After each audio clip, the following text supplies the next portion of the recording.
చిన్న ప్రార్థన చేసుకుందాం. చిన్న ప్రార్థన చేసుకుందాం. మహాగణుడా, మమ్మల్ని మిక్కిలిగా ప్రేమించిన ప్రియ పరలోకపు తండ్రి, నీకు వందనాలు, స్తోత్రములు నాయనా.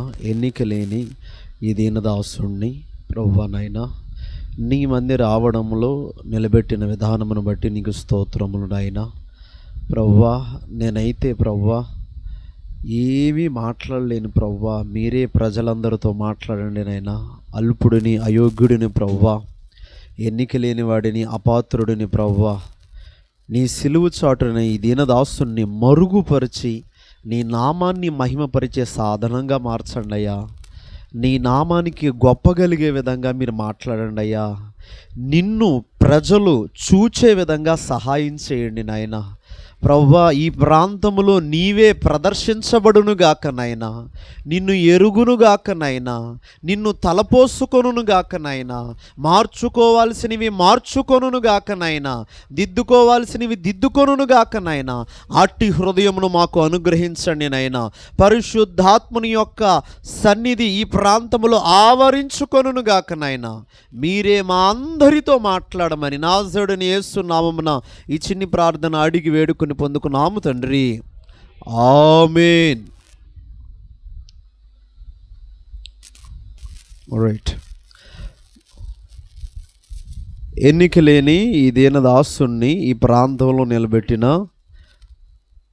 దేవాతి మన దేవుడైన యేసుక్రీస్తు ప్రభుల వారికి నా ప్రత్యేకమైన వందనాలు తెలియజేస్తూ, అలాగే నన్ను ఇక్కడికి ప్రేమతో ఆహ్వానించిన దైవజనులు అయ్యగారికి, వారి కుటుంబానికి ప్రత్యేకమైన వందనాలు తెలియజేస్తున్నాను. అలాగే మరి దేవుని పట్ల ఎంతో ప్రేమతో, మక్కువతో, ఆశతో వచ్చిన ఈ ఆత్మీయ ఉపవాస కూడికలకి హాజరైన మీ అందరికీ నా ప్రత్యేకమైన వందనాలు. రైట్. మీరు అందరూ బాగున్నారా? మంచిది. ఈ ప్రాంతానికి రావాలని నేను అయ్యగారితో పరిచయం అయిన నాటి నుంచి ప్రార్థన చేశాను. అయ్యగారు కూడా ద్వారపుడి రమ్మని ఆహ్వానించడం జరిగింది ఒకానొక సందర్భంలో. ఆ సందర్భంలో మా పాస్టరమ్మ గారికి ఆరోగ్యం బాగాలేదు, ప్రెగ్నెంట్, 9th month క్యారీ చేస్తుంటూ తనని విడిచిపెట్టి అప్పుడులో కొంచెం తనకి బలహీనత అవ్వడంతో లేవలేని పరిస్థితిలో ఉంటే రాలేకపోయాను. తర్వాత నిజంగా దేవుని కృప ఇదంతా కూడా ఇలా రావడం దేవుని ప్రణాళిక నేను భావిస్తున్నాను. మీరందరూ వాక్యం వినడానికి సిద్ధంగా ఉన్నారా? హల్లెలూయా, హల్లెలూయా, హల్లెలూయా. మరి చక్కని వర్తమానాన్ని మనకంటే ముందు దైవజనులు అందించి ఉన్నారు. నిజంగా అందును బట్టి నేను ప్రభువుని ఎంతగానో స్తుతిస్తున్నాను. వాస్తవంగా అనేకమైన ప్రాంతాలకు వెళ్ళి వాక్యాన్ని ప్రకటించడం అనేది దేవుని కృప ద్వారా అడపో అలా వెళ్తూ ఉంటాను. కానీ ఏ మందిరానికి వెళ్ళినప్పటికీ కూడా ఇలాంటి భావన కలగల. ఎలాంటి భావన అంటే, నిజంగా అయ్యగారితో ఉన్న పరిచయం ప్రారంభం నుంచి కూడా వారి వయస్సును బట్టో, లేదంటే వారి మాట్లాడే మాటలను బట్టో,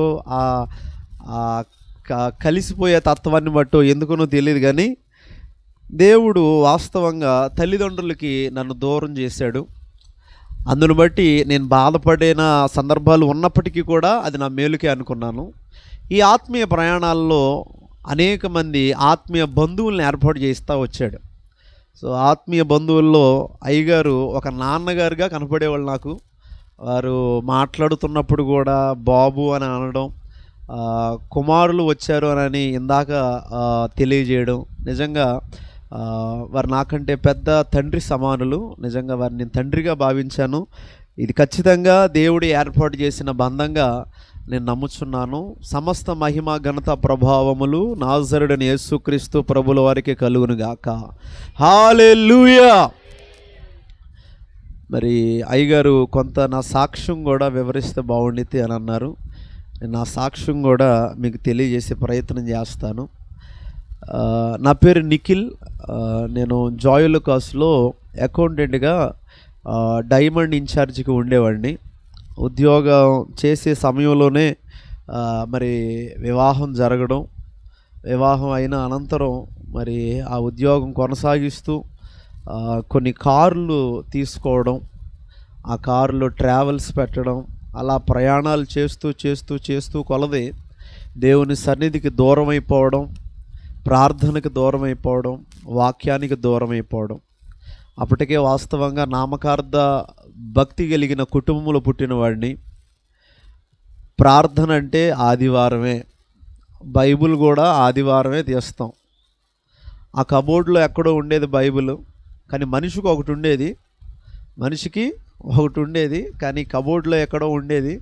అది ఆదివారం పూట తీసుకొని దులుపుకొని మందిరానికి వెళ్ళి ఏదైనా వాక్యం చదవమంటే అందరూ మనసులు కూడా నొప్పించుకోకుండా, ఇతను బాగా చదవలేదు అనే పేరు రాకోకుండా ప్రజల్ని మేనేజ్ చేసే విధంగా వాక్యాన్ని చదువుతూ, అలాగే ప్రజలను కూడా మేనేజ్ చేసే విధంగా, మభ్యపరిచే విధంగా కొన్ని పాటలు పాడుకుంటూ అలా నామకార్థంగా బ్రతుకుతున్న జీవితంలో దేవుడు తన వెలుగైన దర్శనాన్ని నాకు చూపించి ఆయన సేవకు పిలుచుకోవడం జరిగింది.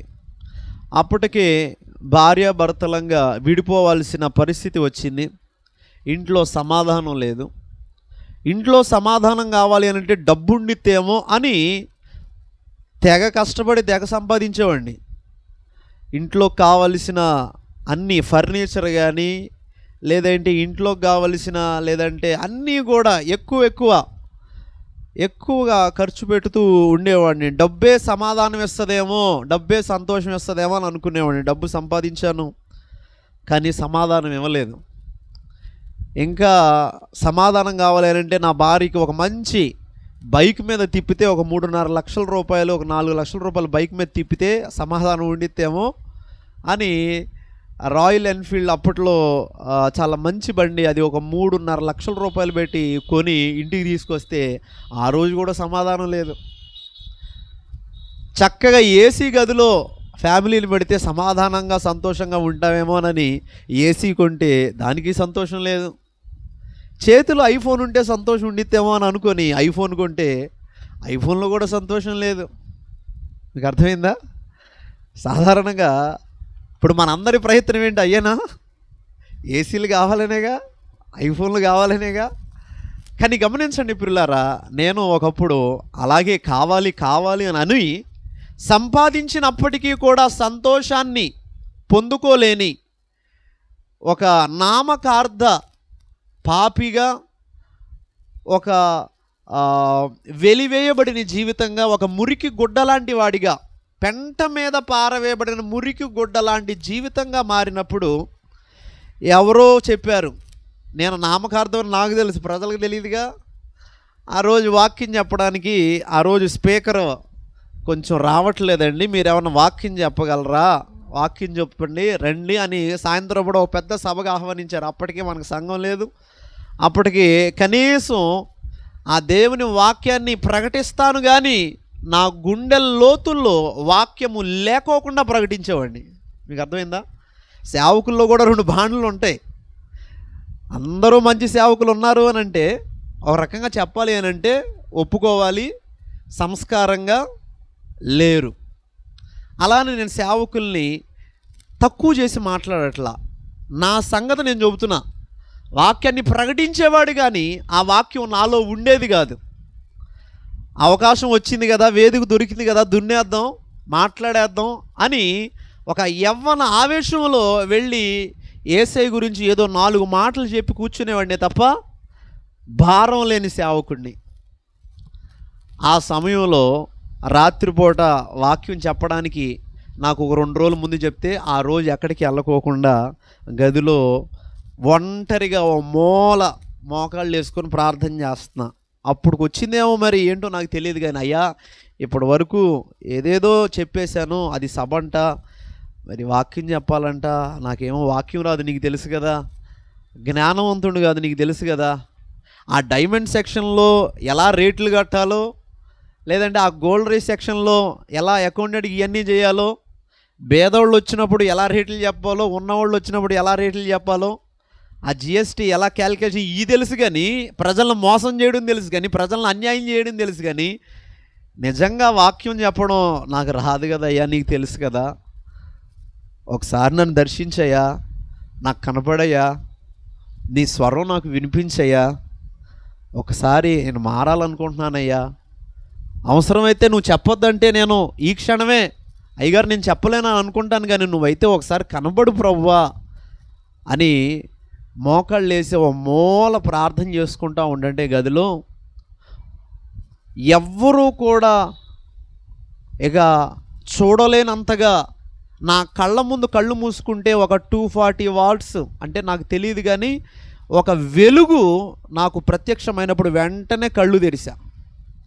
ఎవరో లైట్ వేసారా, లేదంటే ఏదైనా జరిగిందా, ఏంటి ప్రభువా అని కనులు తెరిచి చూశాను, కానీ వెంటనే కళ్ళు మూసేంతగా వెలుగు ప్రత్యక్షమైంది.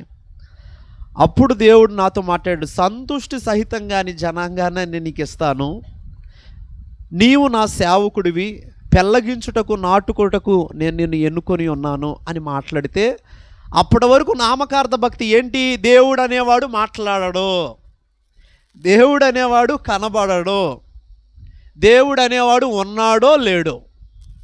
దీనికి ఇప్పటికీ కూడా ఉదాహరణ చెప్పాలి అంటే, మొన్న ఈ మధ్య మా చిన్నాన్నగారు మాట్లాడుతూ ఉన్నప్పుడు అప్పుడు మాట్లాడుతున్నారు, అయ్యా నిజంగా నరకం ఉందో లేదో నాకు తెలియదు, పరలోక రాజ్యం ఉందో కూడా నాకు తెలియదు అని ఆయన మాట్లాడుతున్నాడు.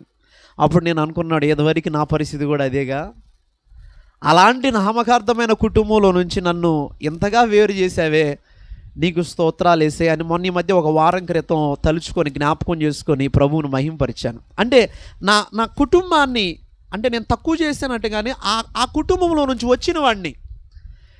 యేసయ్య అంటే ఎవరో ఏంటో తెలియని కుటుంబం కాదు, తెలుసు, కానీ నామకార్థంగా దేవుడు ఉన్నాడో లేదో, అది ఒక గౌరవం కోసం మాత్రమే, అది ఒక నలుగురిలో ఘనత కోసం మాత్రమే. తప్పు పాట పాడకూడదు, వాక్యం తప్పుగా చదవకూడదు, నలుగురు చూసి నవ్వుతారు, నలుగురు గురించి చేసే భక్తి. అలాంటి కుటుంబంలో పుట్టిన వాడిని ప్రభు దర్శించిన వెంటనే, అయ్యా నేనేం చేయాలి అని ఆ రోజు రాత్రి పడుకున్నప్పుడు ఒక తెల్లని వస్త్రాలు వేసుకొని నేను ట్రైన్ ఎక్కి కుటుంబం నుంచి మీరు నాకు వద్దు అని నేను వెళ్ళిపోతున్నానంట. మీకు అర్థమైందా? కుటుంబం నుంచి నేను వెళ్ళిపోతున్నానంట. అలా నాకు దర్శనం రావడం జరిగింది. ఆ కల్లో నాకు బహు ప్రత్యక్షంగా దేవుడు నా మదిలో ఏం పెట్టాడు అని అంటే, కుటుంబాన్ని నన్ను దూరం చేయాలని అనుకున్నాడు అని నాకు అర్థమైపోయింది. నా బ్రతికేంటో నాకు అర్థమైపోయింది, నా స్థితి ఏంటో నాకు అర్థమైపోయింది, నేను ఎక్కడున్నానో నాకు అర్థమైపోయింది, ఏ బురదలో ఉన్నానో, ఏ పాపంలో ఉన్నానో, ఏ రొచ్చులో ఉన్నానో నాకు అర్థమైపోయింది. ఎప్పుడైతే కుటుంబాన్ని విడిచిపెట్టమంటున్నాడు అని నాకు అర్థమైందో, నా శరీరం ఏం ప్రేరేపిస్తుందంటే, నా భార్య 7వ నెల ప్రెగ్నెంట్ కదా. మీకు అర్థమైందా? నా భార్య 7వ నెల ప్రెగ్నెంట్, అప్పటికే పెద్ద బాబు పుట్టేశాడు, స్కూల్కి వెళ్ళాలి, వాడు స్కూల్కి వెళ్ళాలి, ఈవిడ తీసుకెళ్ళలేదు, ఈవిడికి అప్పటికీ కూడా బయట ప్రపంచం అంటే ఏంటో తెలీదు, అన్నీ కూడా సమకూర్చి పెడితే చక్కగా ఇంటి పని వంట పని చేసే ఈవిడ బయటికి వెళ్ళి ఏమీ కొనే స్త్రీ కాదు. పైపెచ్చు అప్పుడేమైనా డబ్బులు ఉన్నాయని అంటే అప్పుడు కూడా డబ్బులు లేవు, కరెక్ట్గా 200 ఉన్నాయి, 200 కాగితం ఉంది. అమ్మా దేవుడు నన్ను ఇలా వెళ్ళమంటున్నాడు, నిన్ను మోసం చేశావు అని అనుకుంటావో, నిన్ను అన్యాయం చేసావు అనుకుంటావో, ఈ ఒక్కసారికి నిన్ను మోసం చేశాడు అని అనుకో, పర్లేదు, నేను వెళ్తున్నాను, ఎక్కడికి తెలీదు, ట్రైనే ఎక్కమన్నాడు, ట్రైన్ ఎక్కుతున్నాడు, నన్ను చూపించాడు, తెల్లని బట్టలు వేసుకున్నాను, దేవుడు నాతో మాట్లాడాడు.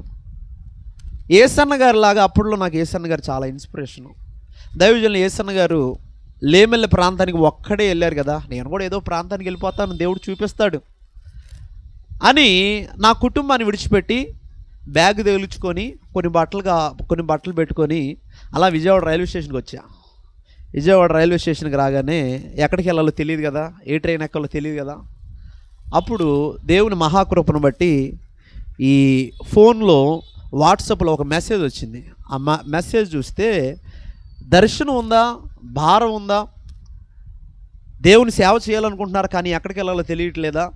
అయితే రాజమండ్రి సమర్పణ రెడ్డి గారు అని ఒక పాస్టర్ గారు ఉన్నారు, ఆ పాస్టర్ గారి దగ్గర బైబిల్ ట్రైనింగ్ అవుతుంది, మీరు రాగలరా అని వీడియో ఒకటి అనౌన్స్మెంట్ చూస్తే, సరే దేవుడే ప్రేరేపిస్తున్నాడేమో అని అక్కడ చిన్న ప్రార్థన చేసుకొని అక్కడ బండి ఎక్కా, రైలు బండి, రాజమండ్రి 7వ నెల గర్భిణిని విడిచిపెట్టి.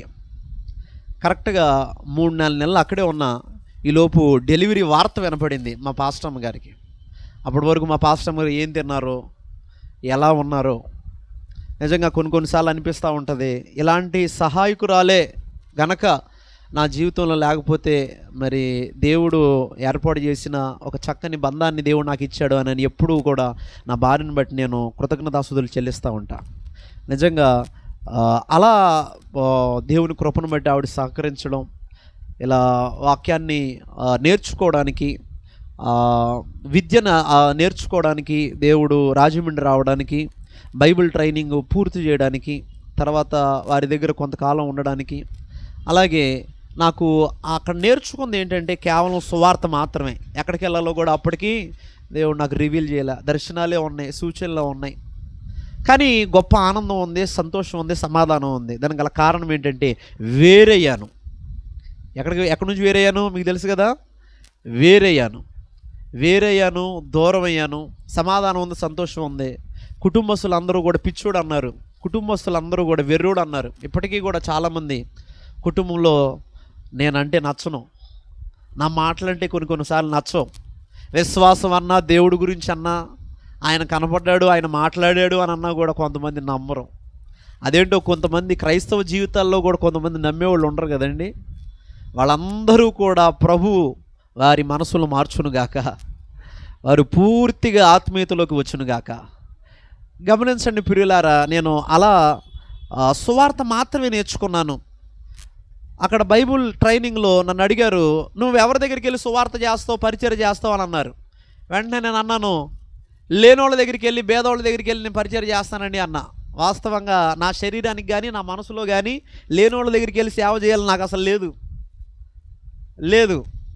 ఏదో దేవుడు పిలుచుకున్నాడు కదా, ఏదో పట్టణంలో చేద్దాంలే, ఏదో హైదరాబాదు లేదంటే విజయవాడ లేదంటే వైజాగ్లో పట్టణాల్లో సేవ చేద్దాంలే, చక్కగా ఏదో ఇంజనీరింగ్ చేశాను, బీటెక్ చేశాను, ప్రాక్టికల్ నాలెడ్జ్ లేకపోయినప్పటికీ కూడా ఏదో 4 ఇంగ్లీష్ ముక్కలు మాట్లాడి ప్రజల్ని అలా నేను ఆలోచించుకుంటున్న సమయంలో ఎందుకనో తెలీదు ప్రభు నాలో ప్రేరేపించాడు, లేని వాళ్ళకి, పేదోళ్ళకి నేను పరిచర్య చేస్తానండి అని నా అంతట నేనే పరిశుద్ధాత్ముడు ఒప్పింపజేసాడు.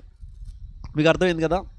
కానీ సువార్త చేయడమే తెలుసు, ఏం చేయాలో తెలియదు. సంఘం కట్టడం రాదు, సేవ చేయడం రాదు, సువార్త చేయడమే తెలుసు. ఏది కూడా ప్రభు నాకు వెంటనే ఏది నేర్పించలేదండి. ఇప్పటికీ కూడా నేర్చుకున్నాను అని అనట్లా, నేర్చుకుంటున్నాను అని మాత్రమే అని అంటున్నాను. మీ మధ్యలో నేను నిలబడడానికి గల కారణం కేవలం దేవుని యొక్క కృప, అయ్యగారి యొక్క ప్రేమ. అంతేగాని మీకంటే ఆత్మీయుడిని, మీకంటే బలము కలిగిన వాడిని, మీకంటే జ్ఞానం కలిగిన వాడిని అని నేను ఇక్కడ నిలబడలేదు. బహుశా నాకంటే ఎక్కువ వాక్యం మీకే తెలిసేమో. కానీ ప్రభు నా మధ్యలో పెట్టిన కొన్ని మాటలు నేను చెప్పడానికి సిద్ధంగా ఉన్నాను. గమనించండి ప్రియులారా, ఎప్పుడైతే నేను సువార్త నా ధ్యేయంగా మార్చుకున్నానో అప్పుడు వెంటనే నేను విజయవాడ వెళ్ళాను. హాస్పిటల్లో, గవర్నమెంట్ హాస్పిటల్లో సువార్త చేయడం మొదలుపెట్టాను.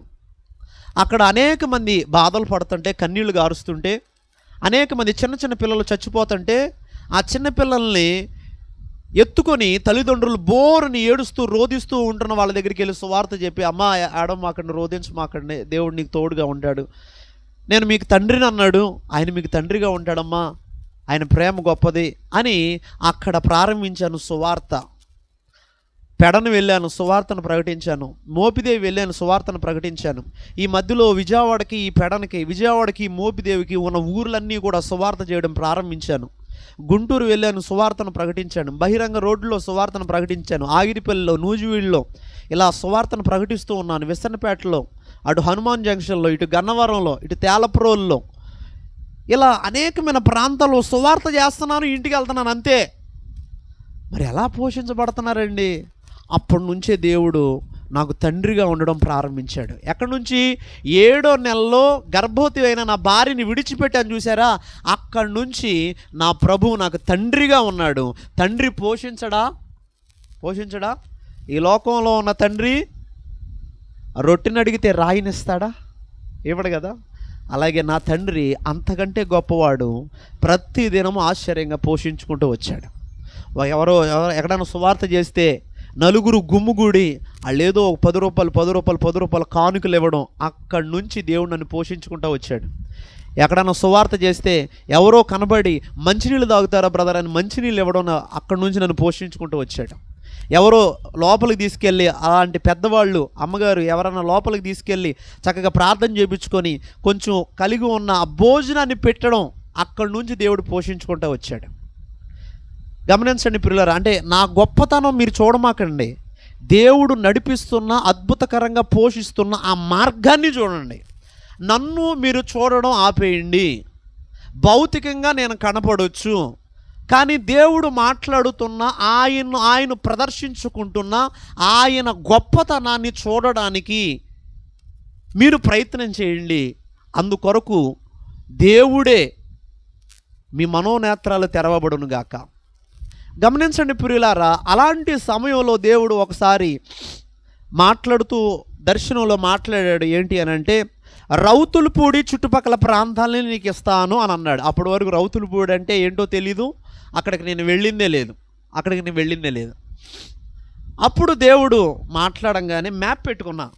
ఎంత ఉంది అని అంటే ఇంచుమించు 290 300 చిల్లర కిలోమీటర్లు ఉంది. ఎక్కడి నుంచి? విజయవాడ నుంచి.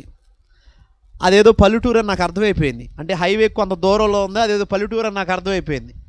పల్లెటూరుకి వెళ్ళడం అంటే మనకి ఇష్టం లేదు కదా, కాబట్టి నేను వెళ్ళకోకుండా అక్కడే ఉంటున్నా, విజయవాడలో సువార్త చేస్తున్నాను, ప్రార్థన చేస్తున్నాను. కానీ ప్రభువా నేను అక్కడికి వెళ్ళలేనయ్యా, ఒక్కడనే అయ్యా, అక్కడికి తెలిసిన వాళ్ళు ఎవరు లేరయ్యా, నేను ఎలా చేయనయ్యా, ఇక్కడ ఏదో ఉంటే ఏదో ఒకటి తెలిసిన వాళ్ళు ఉన్నారు కదా విజయవాడలో, కుదర సర్కిల్ ఉంది కదా, నా ఫ్రెండ్స్ని మార్చుకుంటాలే, నాకు తెలిసిన వాళ్ళని మార్చుకుంటాలే, ఇక్కడ చేస్తాలే అయ్యా అని అంటే, దేవుడు అదే రౌతులపూడి చుట్టుపక్కల ప్రాంతాలను ఇస్తా అన్నాడు దర్శనంలో. అలాగే రెండవది ఏంటి అని అంటే, ఒక తెల్ల బట్టలు వేసుకొని 4 రోడ్లు కూడల దగ్గర ఒక వ్యక్తి నేను అడుగుతానంట, అయ్యగారు రౌతులపూడి ఏంటండి, అటుబాబు వెళ్ళు నీకు కావాల్సింది అని అన్నారంట. నీకు అర్థమైందా? అలా దర్శనాలు వస్తున్నాయి. ఇటు దేవుడు మాట్లాడుతున్నాడు కానీ వెళ్ళట్లా. అప్పుడు దేవుడు ఇక యోనాకి ఎలా అయితే సముద్రంలో పడవేసి చేప గడుపులో 3 రోజుల నుంచి ఎలా అయితే నినివే ప్రాంతాన్ని యోనా పంపించాడో, సేమ్ అలాగే విశ్వాసంతో వెళ్ళలేదండి. ప్రారంభంలో అసలు నాకు విశ్వాసమే లేదు. నేను భయంకరంగా దేవుణ్ణి నమ్మలేని పరిస్థితుల్లో ఉన్న వ్యక్తి నుంచి మీకు వచ్చాను చెప్పాను కదా. విశ్వాసం లేదు. దేవుడు మాట్లాడుతున్నాడు కానీ నమ్మిక లేదు. దేవుడు దర్శిస్తున్నాడు కానీ ఎందుకనో వెళ్ళలేకపోయేవాడిని ప్రారంభంలో. ఎందుకంటే నన్ను గైడ్ చేసేవాళ్ళు, లేదంటే నన్ను నడిపించేవాళ్ళు ఎవరు లేక, ఎవరైనా మాటలు చెప్పేవాళ్ళు లేక, అలా నేను ఒక్కడనే అలా ఉండిపోవడం జరిగింది. ఓ రోజు నాకు కలిగి ఉన్న గన్నవరంలో సువార్త చేసి కరెక్ట్గా ఎయిర్పోర్ట్ దాటి కొంచెం ముందుకు వచ్చేటప్పుడు right side Indian petrol bunk ఉంటుంది, left side Bharat petrol bunk ఉంటుంది. అక్కడ హైవే దగ్గర వెనక నుంచి లారీ, వాడు నిద్రపోతున్నాడు ఏమో తెలియదు కానీ వెనక నుంచి ఒకేసారి వచ్చి కొట్టింది. ఈ కొట్టడంతో వెనకాల ఉన్న లారీ ఎక్కడుంది అని అంటే, నా వెనకాల డిక్కీ దగ్గర లారీ లేదు, నా వెనకాల సీట్ ఉంది కదా, ఆ సీట్ను చీల్చుకొని వచ్చేసింది లారీ. అంటే డ్రైవింగ్ సీట్లు వెనకాల చీల్చుకొని వచ్చేసింది. మరి ముందు పరిస్థితి ఏంటంటే, ముందు ఒక లారీ ఉంది, ఆ లారీ కొట్టేసింది. ఆ లారీ ఇంజిన్ మొత్తం తుప్పు అయిపోయింది. స్టీరింగ్ ముందు లారీ ఉంది, సీట్ వెనకాల ఇంకో లారీ ఉంది. అప్పుడు బీపీ డౌన్ అయిపోయింది. ఏం చేయాలో అర్థం కాని పరిస్థితి. బయటికి అతి కష్టం మీద లాగారు నన్ను. బయటికి రాగానే మొత్తం నుంచి అయిపోయింది కదా, ఇంజిన్ వరకు నుంచి అయిపోయింది, వెనకాల సీటు వరకు నుంచి అయిపోయింది. కానీ ఒక గీత తగలలేదండి, నాకు ఒక దెబ్బ తగలలేదండి, ఒక రక్తం బొట్టు కారలేదండి. అప్పుడే అక్కడ ఉన్న వాళ్ళు అందరూ చూస్తున్నారు. వెంటనే మోకాళ్ళు వేసి కన్నీళ్ళే వస్తున్నాయి తప్ప నోట్లోంచి ఒక మాట రావట్లే. టెన్షన్కి కన్నీళ్ళే వస్తున్నాయి. ఆ రోజు నా దేవుడు నా ప్రాణాలని కాపాడాడు అని నాకు అర్థమైంది. నా దేవుడు నా ప్రాణాలని కాపాడాడు. అప్పుడు వెంటనే పోలీస్ స్టేషన్లో కేసు పెట్టాము. 2 లారీలు కూడా అవుట్ ఆఫ్ స్టేటు. వాళ్ళని కాసేపు నన్ను మభ్యపరచడానికి పోలీస్ స్టేషన్లో వాళ్ళని పెట్టారు. కానీ న్యాయం ఏం జరగలేదు. వాళ్ళు తర్వాత ఎంతో కొంత పోలీసులు డబ్బులు ఇచ్చి వెళ్ళిపోయారని వార్త తెలిసింది. సరే వెళ్ళిపోయారు అని దాన్ని తీసుకెళ్ళి ఏం చేయాలో అర్థం కాదు, నుంచి అయిపోయింది. అప్పటికే ఇంచుమించు 7-8 లక్షల రూపాయలు దాని మీద ఈఎంఐ అప్పు ఉంది. ఏం చేయాలి అర్థం కాని పరిస్థితి. అప్పటికే ఇన్సూరెన్స్ అయిపోయి కరెక్ట్గా వారం అయింది. ఏం చేయాలో అర్థం కాని పరిస్థితి.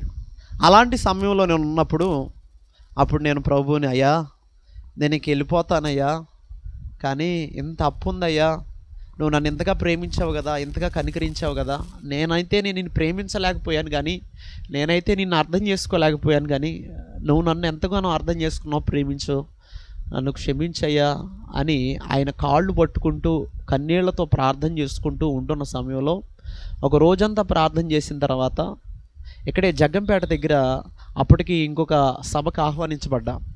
జగ్గంపేటలో ఒక సభలో వాక్యాన్ని ప్రకటించి దుఃఖంలోనే, వేదంలోనే ఈ సాక్ష్యాన్ని కూడా చెప్పుకుంటా దేవుడు అద్భుతమైన కార్యాన్ని చేశాడు, నా ప్రాణాలను కాపాడాడని యేసయ్యను మహింపరిచి ఇంటికి వెళ్ళి ఉదయాన్నే తెల్లవారుజామున 3 గంటలకు పడుకున్నా. కరెక్ట్గా 7 గంటలకి మెలకు వచ్చింది. ఒక ఫోన్ వచ్చింది.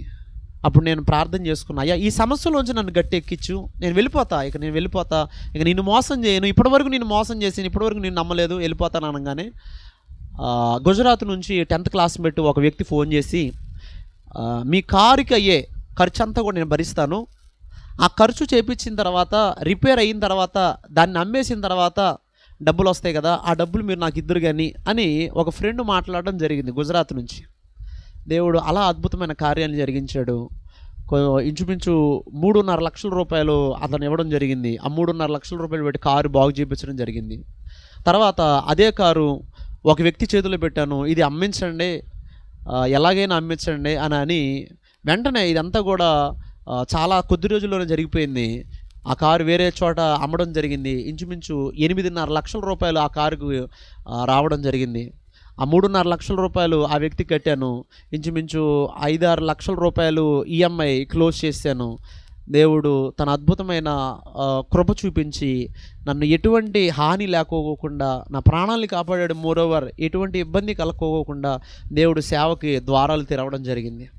రౌతులపూడి వెళ్ళాము, భోజనం లేని పరిస్థితి. రౌతులపూడి వెళ్ళాము, ఏదైనా జ్వరం వస్తే ఎలా అని బిక్కుమంట ఒక గదిలో రెంట్కి తీసుకొని ఉంటుంటే మాకు తెలిసిందల్లా ఒకటే, సువార్త చేయడం. అక్కడ సువార్త చేసాం కదా, ఎక్కడ కూడా సువార్త చేద్దాం అని అనుకొని ఆ చుట్టుపక్కల ప్రాంతాల్లో అడవి ప్రాంతాలకు వెళ్ళడం, ఒక్కొక్క ప్రాంతానికి సువార్తను ప్రకటించడం, ఒక్కొక్క ప్రాంతం దగ్గరికి వెళ్ళి వాక్యాన్ని ప్రకటించడం ఇలా అలవాటుగా మారింది.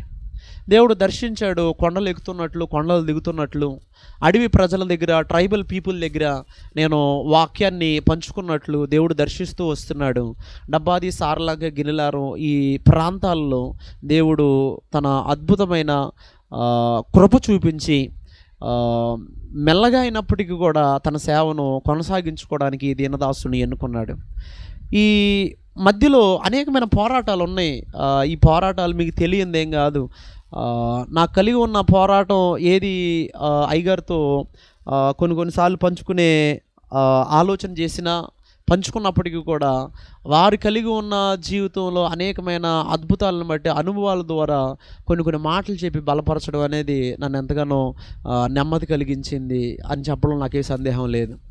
అలా అనేకమైన సార్లు అడవి ప్రాంతాల్లో వాగుల్లో పడిపోవడం, నీటి ప్రవాహంలో కొట్టుకెళ్ళిపోవడం, బండ్లు పైకి ఎక్కలేక ఇబ్బంది పరిస్థితుల్లో ఉన్న సమయంలో వర్షం తాకిడికి ఇలా అనేకమైన ప్రమాదాలు, ఎద్దులు వచ్చి మేము ఉన్నప్పుడు మా బండిని మమ్మల్ని చాలా ఇబ్బంది పెట్టి, బండి అయితే బైక్ ఒకవైపుకు వంగిపోయి ఇలా రకరకాలుగా అనేకమైన పోరాటాలు. ప్రారంభంలో మీకు తెలియని పోరాటాలు ఏం లేవు. అలా అనేకమైన పోరాటాల నడుమ నేను ఒకటి మాట చెప్తాను. అనేకమైన పోరాటాల నడుమ ఆయనే కృప చూపించి, ఆయనే జోక్యం చేసుకొని, ఆయనే తండ్రిగా ఉండి నేనున్నాను అని ఆయన ధైర్యాన్ని ఇచ్చి, బలహీనులుగా ఉన్నప్పటికీ కూడా కాస్తంత వెన్ను తట్టి నిలబెట్టి ఆ రోజు ఆహారం, ఆనాటికి భోజనం అన్నట్లుగా ఆయన ఏర్పాటు చేస్తూ, ఆ రోజు ఫ్యూయల్, ఆ రోజు ఆహారం, ఆ రోజు రైస్, ఇలా దేవుడు తన అద్భుతమైన హస్తాల ద్వారా పోషించుకుంటూ పరిచర్యను కొనసాగించడానికి దేవుడు కృప చూపిస్తున్నారు. అక్కడే ఉన్నాము, అక్కడే పరిచర్య చేస్తున్నాము. మందిరం పడిపోవడం జరిగింది. మీరందరూ ప్రార్థనలో జ్ఞాపకం చేసుకుంటారని ఈ విషయం చెప్తున్నాను. ఆ మందిరం కట్టబడడానికి స్థలం విషయంలో అనేకమైన పోరాటాలు.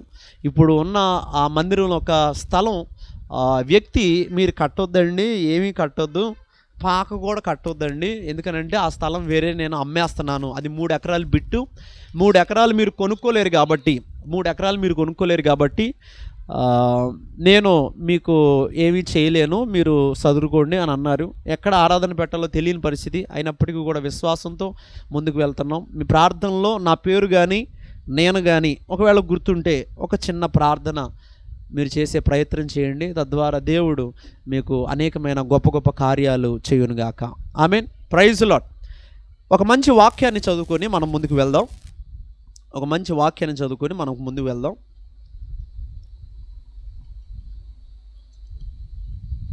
యెహోషువ గ్రంథం 24వ అధ్యాయము